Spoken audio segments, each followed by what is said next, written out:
पादरी तियान, आपको भी सर्वशक्तिमान परमेश्वर के वचन पढ़कर उनकी जांच पड़ताल करनी चाहिए। यदि वह वास्तव में लौटकर आया प्रभु है, तो क्या हम प्रभु का स्वागत नहीं करेंगे?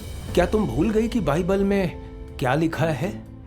उस समय यदि कोई तुमसे कहे, देखो मसीह यहाँ है या वहाँ है, तो विश्वास न करना, क्योंकि झूठे मसीह और झूठे नबी उत्पन्न होंगे, बड़े संकेत और आश्चर्य कर्म दिखाएंगे, ताकि अगर संभव हो तो वे चुने हुए लोगों को भी गुमराह कर देंगे। आमीन। आमीन।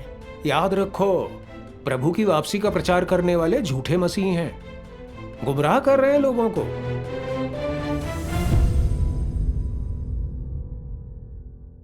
हाल ही में पादरियों ने हमें बताया कि अंत के दिनों में झूठे मसीह प्रकट होंगे। उन्होंने हमें जांच पड़ताल बंद करने को कहा। मैं भी थोड़ा भ्रमित महसूस कर रही हूँ और मुझे गुमराह होने का डर है। मुझे वाकई झूठे मसीहों और सच्चे मसीह में फर्क करना नहीं आता। अगर झूठे मसीहों के हाथों गुमराह होने से बचना है तो मसीह को जानना अहम है। हाँ, अगर तुम्हें पता है कि सच्चा मसीह कौन है, तो क्या तुम्हें गुमराह होने का डर होगा? नहीं। सही है। अगर हम डॉक्टर को दिखाने क्लिनिक में जाते हैं और वहाँ स्टेथोस्कोप लिए 10 लोग सफेद शर्ट पहने हों, तो उनमें से असली डॉक्टर कौन होगा? देखना होगा बीमारियों का इलाज कौन कर सकता है। सही कहा। देखने में मसीह साधारण दिखता है और दूसरे व्यक्ति से अलग नहीं दिखता, तो हम उसे कैसे पहचानेंगे? अहम बात है उसके सार को देखना।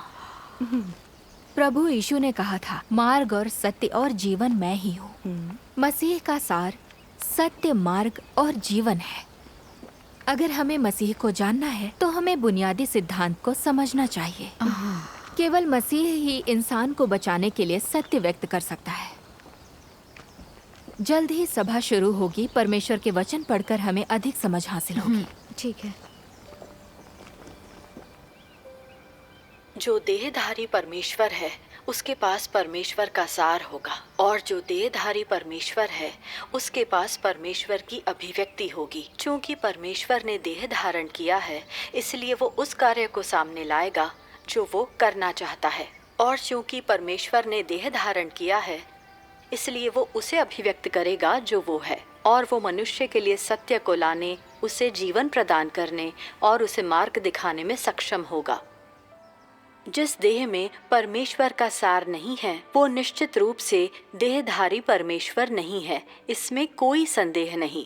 अगर मनुष्य ये पता करना चाहता है कि क्या ये देहधारी परमेश्वर है, तो इसकी पुष्टि उसे उसके द्वारा अभिव्यक्त स्वभाव और उसके द्वारा बोले गए वचनों से करनी चाहिए। इसे ऐसे कहें कि व्यक्ति को इस बात का निश्चय कि ये देहधारी परमेश्वर है या नहीं, और कि ये सही मार्ग है या नहीं, तो उसे इसकी पहचान उसके सार के आधार पर करनी चाहिए। और इसलिए ये निर्धारित करने की कुंजी कि ये देहधारी परमेश्वर की देह है या नहीं, उसके बाहरी स्वरूप के बजाय उसके सार, उसका कार्य, उसके कथन, उसका स्वभाव और कई अन्य पहलू में निहित है। यदि मनुष्य केवल उसके बाहरी स्वरूप की ही जांच करता है और परिणाम स्वरूप उसके सार की अनदेखी करता है, तो इससे उसके अज्ञ और अज्ञानी होने का पता चलता है।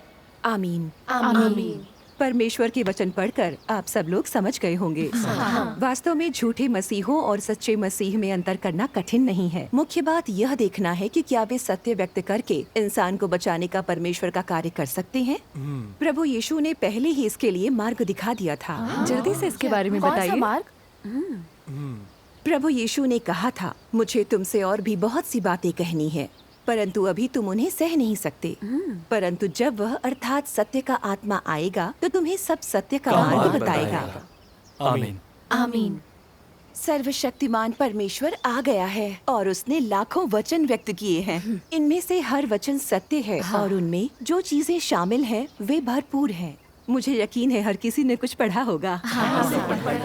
मैंने देह धारण का रहस्य पढ़ा है बाइबल के विषय में। मानव जाति के प्रबंधन का उद्देश्य और परमेश्वर के कार्य के 3 चरणों को जानना ही परमेश्वर को जानने का मार्ग है। ये वचन सत्य और रहस्यों को उजागर करता एक है। दिन मैंने ऑनलाइन परमेश्वर के वचनों के कुछ अध्याय पढ़े थे। प्रार्थना के अभ्यास के बारे में, परमेश्वर के समक्ष अपने हृदय को शांत रखने के बारे में, और परमेश्वर के साथ सामान्य संबंध स्थापित करना महत्वपूर्ण है। अच्छा, वह अध्याय। ये वचन बहुत व्यावहारिक हैं।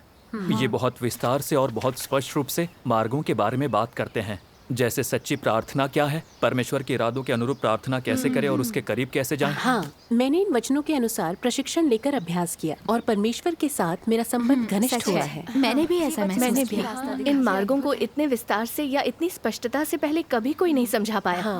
सर्वशक्तिमान परमेश्वर के वचन सत्य और मार्ग हैं। सही है। और फिर यह बातें भी कि परमेश्वर से प्रेम कैसे करें, परमेश्वर का भय कैसे माने और बुराई से कैसे दूर रहें, भ्रष्ट स्वभावों का त्याग कैसे करें और शैतान के अंधकारपूर्ण प्रभाव से कैसे बचें। सर्वशक्तिमान परमेश्वर ने हमें उद्धार प्राप्ति से जुड़े सत्य बताए हैं। सही कहा। हमें बस इसी की जरूरत है। सर्वशक्तिमान परमेश्वर ने लोगों के परमेश्वर में विश्वास रखने और उद्धार पाने से जुड़े सत्य व्यक्त कर दिए हैं। उसने लोगों को भ्रष्टता से बचाया है और विजेताओं का एक समूह बनाया है। स्वयं परमेश्वर के अलावा ऐसा महान कार्य और कौन कर सकता है? कोई इंसान नहीं कर सकता, केवल परमेश्वर ही कर सकता है। सही कहा। परमेश्वर के अलावा और कोई सत्य व्यक्त नहीं कर सकता। परमेश्वर के वचनों का एक और अंश पढ़ते हैं। ठीक है, मैं पढ़ूंगी। पृष्ठ 1462 पर जाएं। आइए हम सभी थोड़ा थोड़ा पढ़ें। ठीक है। देहधारी हुए परमेश्वर को मसीह कहा जाता है और इसलिए वह मसीह जो लोगों को सत्य दे सकता है परमेश्वर कहलाता है। इसमें कुछ भी अतिशयोक्ति नहीं है, क्योंकि उसमें परमेश्वर का सार होता है और उसमें परमेश्वर का स्वभाव और उसके कार्य में बुद्धि होती है जो मनुष्य के लिए अप्राप्य हैं। जो अपने आप को मसीह कहते हैं परंतु परमेश्वर का कार्य नहीं कर सकते, वे धोखेबाज हैं। मसीह पृथ्वी पर परमेश्वर की अभिव्यक्ति मात्र नहीं है, बल्कि वह विशेष देह भी है जिसे धारण करके परमेश्वर मनुष्यों के बीच रहकर अपना कार्य करता और उसे अंजाम देता है।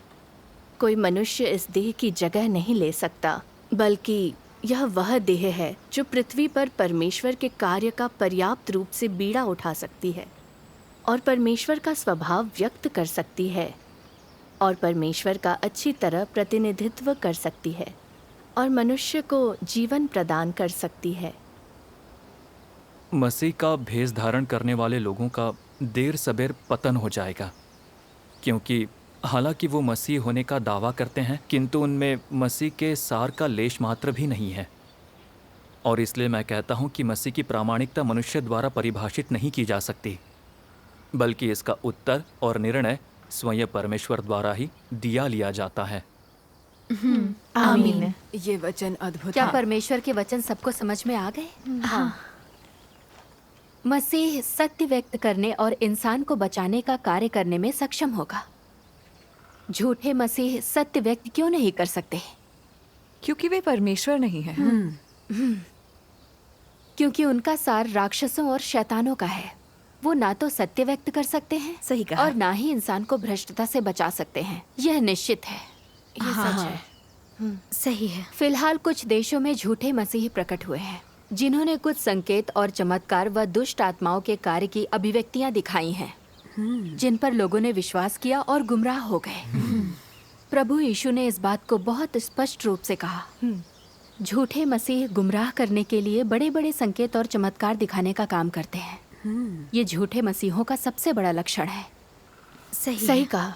तुम्हारी इस बात से मुझे याद आया, प्रभु यीशु ने कहा तो था, झूठे मसीह और झूठे भविष्यद्वक्ता उत्पन्न होंगे और बड़े संकेत और आश्चर्य कर्म दिखाएंगे, ताकि अगर संभव हो तो वे चुने हुओं को ही गुमराह कर दें।